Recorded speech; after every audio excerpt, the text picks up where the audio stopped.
Okay, तो देखो अब एंजाइम होता क्या, एंजाइम का क्या काम है ये तो आपने देख लिया।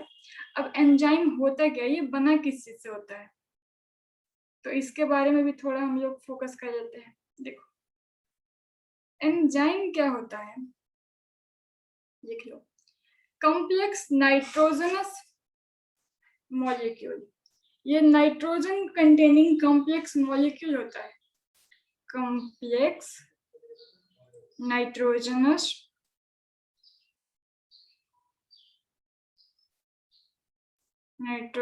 molecule of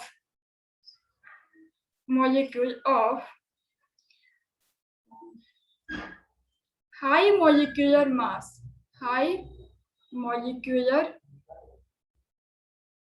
mass and form colloidal solution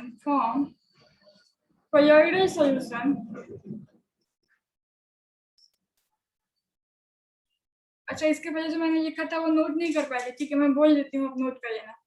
Complex nitrogenous molecule of high molecular mass form colloidal solution with water. Colloidal solution with water, ठीक है। ये क्या होता है, नाइट्रोजन कंटेनिंग मॉलिक्यूल होता है जिसका थोड़ा हैवी होता है, हाई मोलिकुलर मास होता है और वाटर के साथ कोलोइडल सॉल्यूशन बनाता है। कोलोइड क्या होता है, सॉल्यूशन में पढ़े थे, अगर आटे को पानी में घोले तो जैसा उसकी कंसिस्टेंसी होगी वो कोलोइड्स होगा। इसके पहले मैंने क्या लिखा था वो नोट नहीं कर पाए थे, तो सुनो मैं एक बार बोल देती हूँ, आप लोग लिख लो, जल्दी से लिख लो। देर आर सेवरल रिएक्शन, यही था ना, occurs in human body, लिखो, there are several reactions occur in human body, biochemical reaction and biological reaction are catalyzed by enzyme. There are several reactions occurs in human body, biological and biochemical reactions are catalyzed by enzyme. Okay, ये लिखा था, ठीक है। एक तो nitrogenous molecule हो सकते हैं, और क्या हो सकता है, एंजाइम। देखो कुछ एक्चुअली में प्रोटीन भी होते हैं जो क्या करते हैं, एज एंजाइम वर्क करते हैं। तो लिखो देयर आर, ऐसे ही पॉइंट करके लिख सकते हो ताकि कोई भी ऑप्शन में रहे आप टिक मार के आ जाओ। There are actually proteins molecules,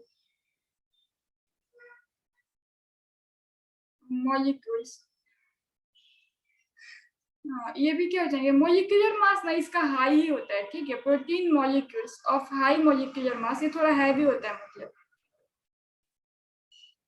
high molecular mass and form colloidal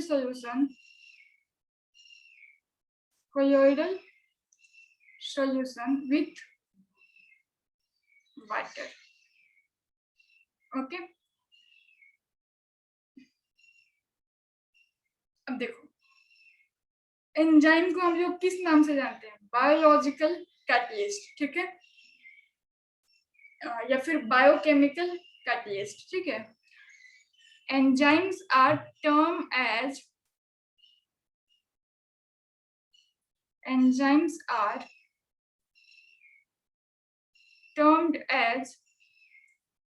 biochemical catalyst,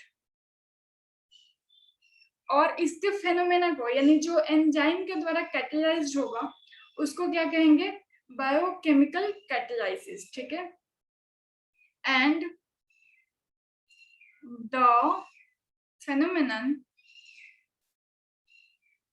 phenomenon is known as, कुछ भी कह सकते हो, ठीक है, is known as biochemical catalysis, ठीक है, biochemical catalysis, ठीक है। देखो बहुत सारे रिएक्शन में एंजाइम का यूज होता है, स्पेशली वो जो बायोकेमिकल रिएक्शन, यानी जो नेचुरल रिएक्शन, जो नेचर से रिलेटेड जुड़ा हुआ, ठीक है, नेचुरल प्रोसेस हो, उसमें जो कैटलिस्ट काम करेगा वो एंजाइम होगा। ये खुद भी नेचुरल होता है, ठीक है, ये खुद भी नेचुरल होता है, यानी समथिंग बायोलॉजिकल इंग्रेडिएंट्स होते हैं। ओके, अब इसके कुछ एग्जांपल देख लो आप लोग, एंजाइम के भी एग्जांपल देख लो।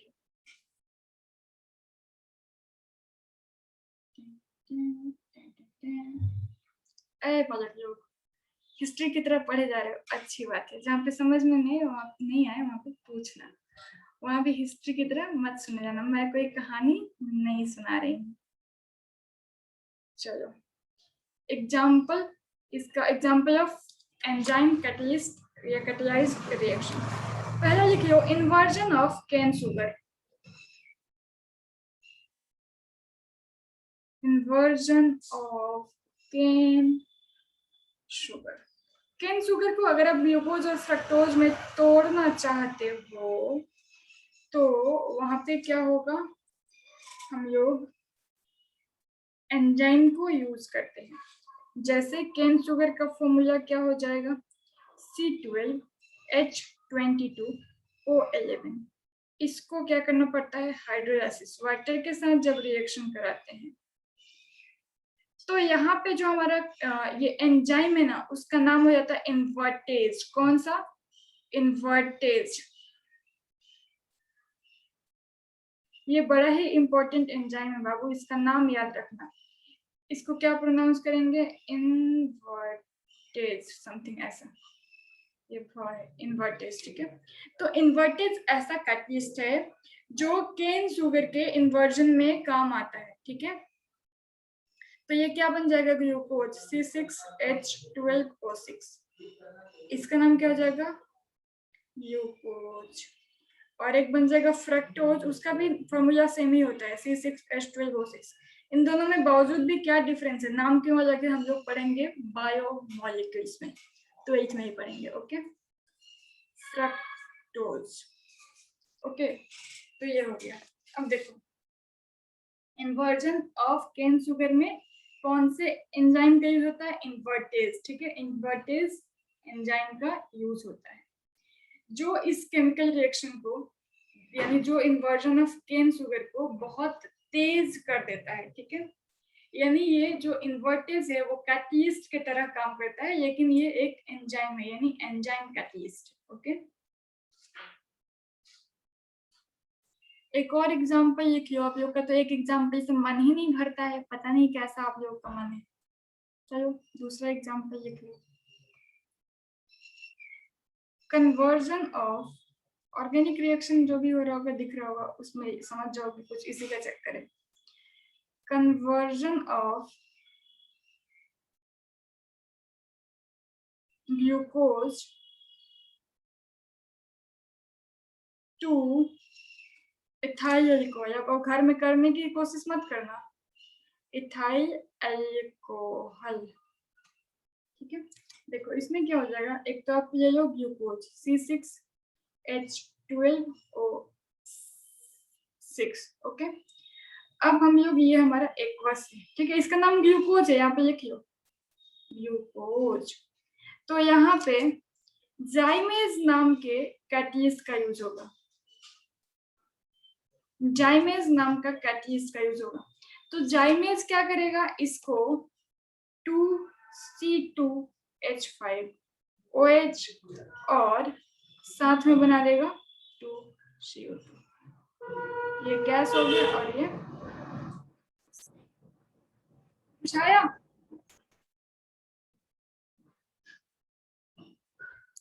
ध्यान रखना, ये पूछेगा बेटा, ये डायरेक्ट ऐसे पूछेगा, ग्लूकोज से इथाइल अल्कोहल के कन्वर्जन में कौन से एंजाइम का यूज होता है, बोर्ड में भी पूछ सकता है, किसी और एग्जाम में भी। केन शुगर से ग्लूकोज और मतलब इन्वर्जन ऑफ केन शुगर में कौन से एंजाइम का यूज होता है या कौन से कैटलिस्ट का यूज होता है, ऐसे डायरेक्ट पूछेगा। मैं ऐसे ही नहीं आपको नाम लिखा रही हूँ, क्या है एंजाइम बता के मैं आगे बढ़ती, है ना, वैसा नहीं कर रही हूँ, डिटेल में बता रही हूँ क्योंकि ये पक्का पूछेगा, किसी न किसी एग्जाम में ये पूछता है, इसलिए मैं इतना इस छोटे से पिद्दू से चैप्टर को भी आपको इतने डिटेल में करा रही हूँ, ठीक है। Okay, cane sugar invertase, okay, glucose जाइमेज, cane sugar invertase glucose two ethyl equal जाइमेज, ये ऐसे ध्यान रखोगे। ये मिलता कहाँ है, ये मिलता कहाँ है, एंजाइम कहाँ मिलते हैं, प्लांट में मिलते हैं, ठीक है। एंजाइम का नेम याद होना चाहिए, इंपॉर्टेंट है। एंजाइम कहाँ मिलता है बाबू, प्लांट में मिलेगा, ओके। एक दो और एग्जांपल दे दूं क्या, ये लो बाबू, नहीं तो फिर पता चलेगा कि नाम पूछ दिया कोई और मैडम आप तो पढ़ाए ही नहीं थे, ऐसे 50 साल की हो गई। चलो screenshot low,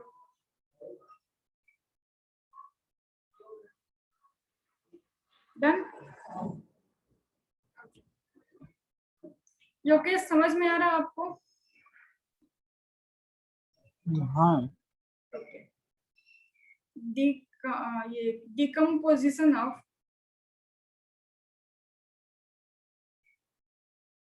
urea, decomposition of urea to ammonia and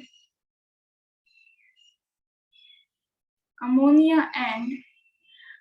मुझे ऐसा क्यों लग रहा है मैंने एकदम सही लिख दिया है, चलो गलत कर दी, अमोनिया एंड कार्बन डाइऑक्साइड। अब मैं पूरा कार्बन डाइऑक्साइड नहीं लिखूंगी, मैं लिख देती हूँ CO2, उतना कौन लिखेगा मैम, इतने दिन से 50 साल, हाँ इतने दिन से 50 साल ही है, अब 29 अक्टूबर को 52 साल हो जाएगा। Decomposition of urea to ammonia, देखो इसमें कौन सा, पहले अच्छा फॉर्मूला तो लिख लो। यूरिया किसको कहते हैं, बहुत सिंपल है, NH2, याद करो, यूरिया को अभी याद हो जाएगा, NH2, NH3 अमोनिया होता है, आपको याद करना है NH2, बीच में जोड़ दो CO और फिर जोड़ दो NH2, सिंपल यही होता है यूरिया। ये कहीं कहीं पे N2H4CO, N2H4CO ऐसे साथ में लिखा रहता है, ठीक है, बट एक्चुअली यही है NH2CO NH2, ये हो गया हमारा यूरिया। इसका हम लोग डिकम्पोजिशन कराने के लिए ना वाटर के साथ रिएक्शन कराना पड़ता है। यहाँ पे यूरिएज नाम के, देखो नाम कितना हद तक सिमिलर रहता है, ये हमारे यूरिया है, यहाँ पे हम लोग यूरिएज नाम का एंजाइम यूज करते हैं। हाँ बेटा, ये एग्जाम्पल ही है, ये एग्जाम्पल ही है, मैंने सोचा थोड़ा और एग्जाम्पल, क्योंकि पूछेगा अगर डिकम्पोजिशन ऑफ यूरिया में क्या यूज होता है एंजाइम, बोलोगे पता नहीं है, 50 साल की बूढ़ी औरत नहीं पढ़ाई है तो फिर क्या हुआ है, तो मुझे अपने माथे पे दोष नहीं रखना। चलो यूरिएज, ठीक है, यूरिएज का जब यूज करोगे तो क्या होगा, ये 2NH3 gas plus CO2 gas में बदल जाएगा, सिंपल। एक मजे की बात बताऊं, कर्ड जो हम लोग बनाते हैं वहां भी यही होता है, ऐसे ही नहीं आप दही खाते हो,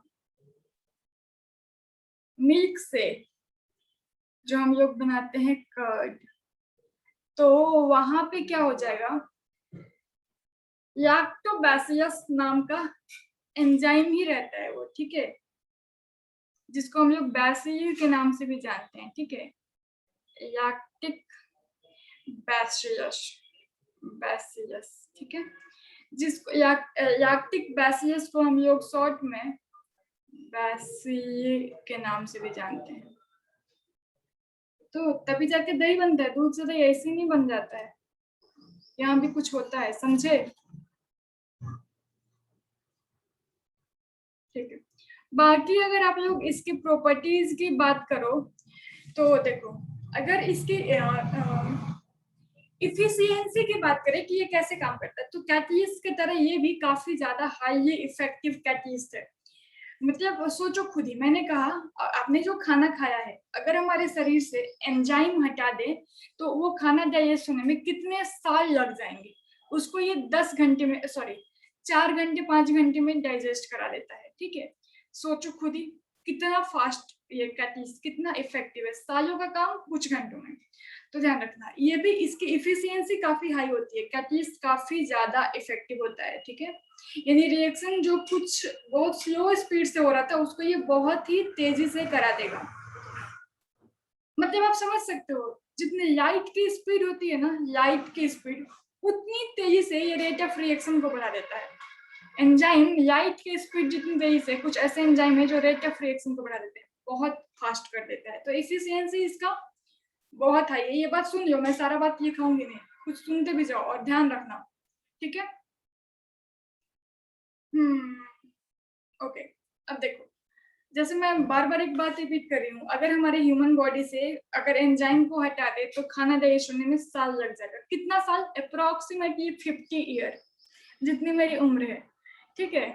तो ये बात भी ध्यान रखोगे, ये सब बात पूछ सकता है, आप अपने कॉपी में नोट करते जा सकते हो पेंसिल से, सिर्फ स्टोरी की तरह सुनोगे बाद में भूल जाओगे, हिंदी में इंग्लिश में जैसे भी लिखते जाओ, ठीक है। ये पूछ सकता है, अगर ह्यूमन बॉडी से एंजाइम को हटा दिया जाए तो कम से कम 50 ईयर लग सकता है फूड को डाइजेस्ट होने में, ठीक है।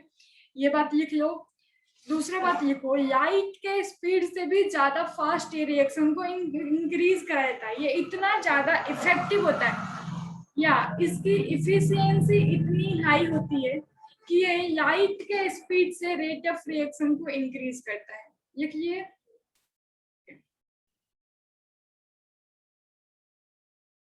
ठीक है। यहाँ पे एक मैम सेकंड वाला रिपीट कीजिए ना। सेकंड वाला, सेकंड में आप कौन सा लिख रहे हो? फर्स्ट में क्या लिखे हो बोलो? मैम फर्स्ट में लिखे without ma'am enzymes in human body it will take approx 50 years to digest the food. Okay, digestion single meal, ठीक है, एक टाइम का खाना, हाँ ठीक है, सही लिख रहे हो। अब उसके बाद मैंने कहा कि ये रेट ऑफ रिएक्शन को, ये रिएक्शन के रेट को या इफिशियंसी, रिएक्शन के रेट को लाइट के स्पीड से भी ज्यादा स्पीड से बढ़ा देता है। रिएक्शन के स्पीड को लाइट के स्पीड से भी ज्यादा तेजी से करा देता है या बढ़ा देता है, यानी ये हाई इफिशियंसी, इसकी इफिशियंसी कैसी होती है? हाई होती है, हाईली इफेक्टिव होता है। हो गया? ओके, नेक्स्ट पॉइंट लिख लो। हिंदी में बोल देती हूँ, इंग्लिश में बोल सकते हो। Each enzyme catalyse only one reaction. क्या मतलब? एक एंजाइम सिर्फ एक ही रिएक्शन, जैसे एक कैटलिस्ट बहुत सारे रिएक्शन में काम आ सकता है, बट एंजाइम कैटलिस्ट जैसे यूरेस, तो ये यूरिया के ही ये डिकम्पोजिशन में काम आएगा। तो लैक्टिक बेसिस, मिल्क से दही बनाने में ही काम आएगा। तो लिख लो, each enzyme catalyse only one reaction, only one chemical reaction. Each enzyme catalyzed only one chemical reaction. क्या लिख रहे हो आप लोग? Properties of enzyme. क्या लिख रहे हो? प्रॉपर्टीज ऑफ एंजाइम, ठीक है। तो each enzyme catalyzed only one chemical reaction. Okay, next, कितने क्वांटिटी में? तो ये भी बहुत स्मॉल क्वांटिटी में ही रहे तो काम हो जाएगा, ठीक है। क्यों? क्योंकि ये रीजेनरेट हो जाता है। अगर हमारी बॉडी में बहुत सारे एंजाइम हैं तो वो कंज्यूम तो नहीं हो रहा ना, रिएक्शन को बढ़ा रहा है लेकिन वापस से वो वही बच जा रहा है, कैटलिस्ट यूज नहीं होता है, फिर वो रीजेनरेट, तो एंजाइम भी रीजेनरेट हो जाएगा। इसलिए क्या होता है, there small quantity is needed, लिखो देयर, नेक्स्ट पॉइंट लिखो, there small quantity is needed because they are regenerated. थोड़ी सी क्वांटिटी चाहिए क्योंकि वो वापस से बन जाएगा, ठीक है। जैसे कुछ फूड को डाइजेस्ट किया, फिर वापस से कैटलिस्ट बन गया, फिर बाकी फूड को डाइजेस्ट किया, फिर वापस से कैटलिस्ट, फिर बाकी फूड को डाइजेस्ट किया, तो ये क्या होता है? रीजनरेट होते रहता है। तो इसलिए ये एक थोड़े बार बोलिए ना। हाँ, नहीं, ये वाला पॉइंट एक बार और। okay, there a small quantity is needed, there a small quantity is needed because they are regenerated, they are regenerated. Okay, ठीक है।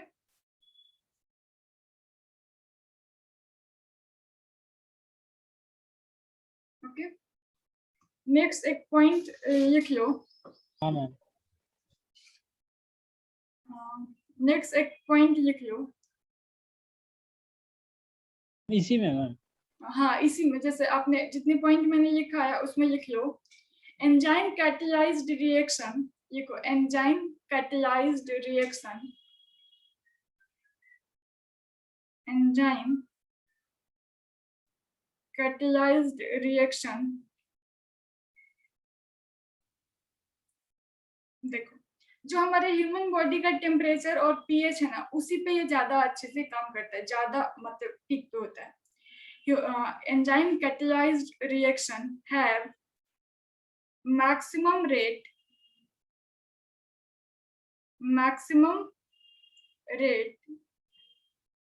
at ह्यूमन, इसको हम लोग फिजियोलॉजिकल भी कहते हैं, ठीक है, फिजियोलॉजिकल या फिर ह्यूमन बॉडी टेम्परेचर कितना होता है हमारा टेम्परेचर सेल्सियस में 37 डिग्री सेल्सियस होता है, 37 डिग्री सेल्सियस।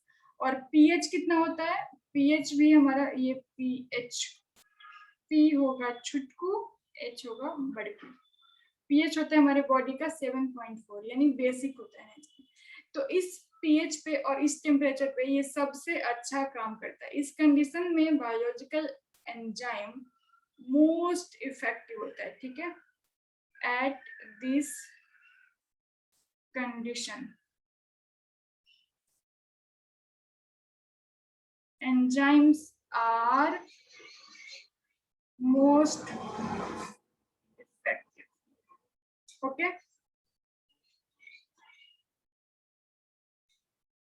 ठीक है। अब देखो ये ब्लड का पीएच 7.4 है तो कह सकते हैं कि इसी के कारण हमारे बॉडी का पीएच भी 7.4 मान के चलता है, बट एक्चुअली ब्लड का पीएच 7.4 होता है जो कि क्या है, बेसिक है, नेचर में बेसिक है, ठीक है, बेसिक है, बेसिक है, ठीक है। ब्लड का पीएच 7.4 होता है जो कि बेसिक है नेचर में, ओके। तो यहाँ से हम लोग क्या कह सकते हैं, यहाँ से हम लोग कह सकते हैं कि बेसिक लेवल पे पूछ सकता है कि एसिड में अच्छा काम करेगा कि बेस में अच्छा काम करेगा कि न्यूट्रल में अच्छा काम करेगा। तो ध्यान रखना बेसिक लेवल पे एंजाइम, इसको अच्छे से लिख लेना, मैं आप टूटे फूटे लैंग्वेज में लिख रही हूँ, एंजाइम काफी अच्छे से काम करता है। एसिड में, न्यूट्रल में और बेस में देखें तो बेस में अच्छे से काम करता है, ठीक है। ये सब बातें आप लोग ध्यान रखेंगे जी।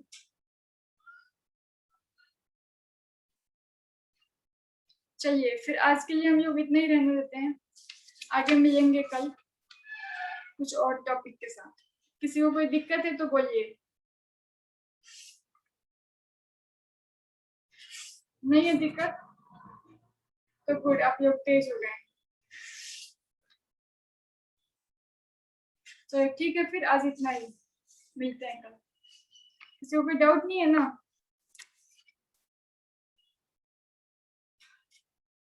नहीं है, okay, see you tomorrow, have a pleasant evening.